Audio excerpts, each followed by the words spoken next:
Indian പശുവിന്റെ വില ഒന്നും രണ്ടുമല്ല 40 കോടിയാണ്. നമസ്കാരം, കൊട്ടാരക്കര മീഡിയയിലേക്ക് സ്വാഗതം. ഏറ്റവും ഉയർന്ന ലേലത്തുകയ്ക്ക് വിറ്റ് ഗിന്നസ് റെക്കോർഡിൽ ഇടം പിടിച്ചിരിക്കുകയാണ് ഇന്ത്യൻ ഇനമായ നെല്ലൂർ പശു. ബ്രസീലിലെ മിനാസ് ഗെറൈസിൽ നടന്ന ലേലത്തിൽ 40 കോടി രൂപയ്ക്കാണ് ഈ നെല്ലൂർ പശു വിറ്റുപോയത്. 1101 കിലോഗ്രാമാണ് ഈ പശുവിന്റെ ഭാരം. വിയറ്റ്ന 19 എന്നു പേരുള്ള ഇതിന് സാധാരണ നെല്ലൂർ പശുക്കളുടെ 2 മടങ്ങ് ഭാരമാണുള്ളത്. അസാധാരണമായ ജനിതകശാസ്ത്രവും ശ്രദ്ധേയമായ ശാരീരിക സവിശേഷതകളും കാരണം ഇവ ആഗോളതലത്തിൽ പോലും അംഗീകാരം നേടിയിട്ടുണ്ട്.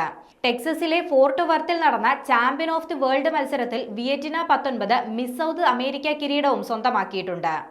ആന്ധ്രാപ്രദേശിലെ ഓങ്കോൾ മേഖലയാണ് ഇവയുടെ സ്വദേശം. ഇതിനാൽ തന്നെ ഓങ്കോൾ ഇനം എന്നും ഇവ അറിയപ്പെടുന്നുണ്ട്. നെല്ലൂർ പശുക്കളെ ലോകത്ത് ഏറ്റവും അധികം ഉൽപ്പാദിപ്പിക്കുന്നത് ബ്രസീലിലാണ്. 1800കളിൽ ബ്രസീലിലെ കന്നുകാലി വ്യവസായം ആരംഭിച്ചത് മുതൽ നെല്ലൂർ പശുക്കൾ ഒരു നിർണായക ഘടകമാണ്.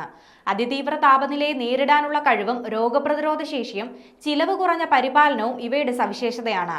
ഇവയൊക്കെയാണ് വിയറ്റ്ന 19 ആഗോളതലത്തിൽ പോലും ഏറെ പ്രിയപ്പെട്ടതാകുന്നത്.